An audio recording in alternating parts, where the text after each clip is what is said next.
Meillä oli muutama selkeä teemapeliin lähdettäessä, että lähdetään prässään GPK:ta ylhäältä, ollaan vähän analysoitu heidän aikaisempia pelejä ja laittaa ne ahtaalle, pyrittiin pitämään niin peli mahdollisimman hyvin GPK:n päädyssä, tilaa aika pois, sitten taas niistä mahdollisista pallonriistoista itse hyödyntää hyökkäysalueen niin peliä ja toisaalta sitten haluttiin rytmiä siihen, että toinen huomio GPK aikaisemmista peleistä, he ei ole hirveän ylhäältä prässänneet sitten itse. Et jos reitti on ummessa, niin kierrätetään rohkeasti, liikutetaan vastustajaa, väsytetään sitä ja ehkä pelin kuva aika pitkälti olikin tätä. Prässättiin aggressiivisesti, kollektiivisesti ylhäältä ja pallonriistojen jälkeen pyrittiin pitämään pallosta puolta vähän niin paremmin ja kierrätettiin sitten vastustaja juoksi, saatiin maalipaikkoja onnistumisia maalinteossa ja totta kai 1-2 maalia, sitten kun niitä tuli useampaan, niin vastustaja vähän ehkä hyytyi samalla ja me saatiin lisää boostia tehdä lisää, niin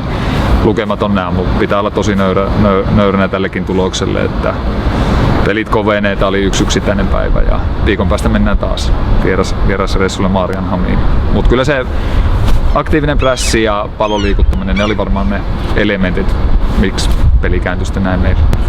Me prässättiin alusta asti ylhäältä ja koko joukkueella osallistuttiin prässiin ja liikutettiin palloa ja saatiin ne muutama maali siihen alkuun ja sitten se peli vapautui siitä vielä ja se prässi oli hyvä.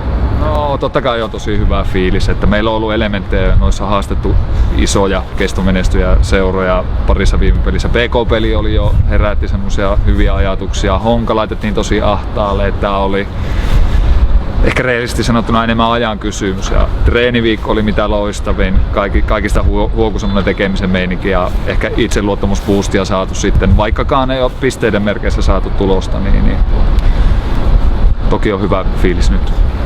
Ei ne nyt huonot voi olla tälle 9-0 kun voittaa. Ei sitten naisten liigassa joka päivä tulee 9-0 voitettua. Että ihan hyvät fiilikset on.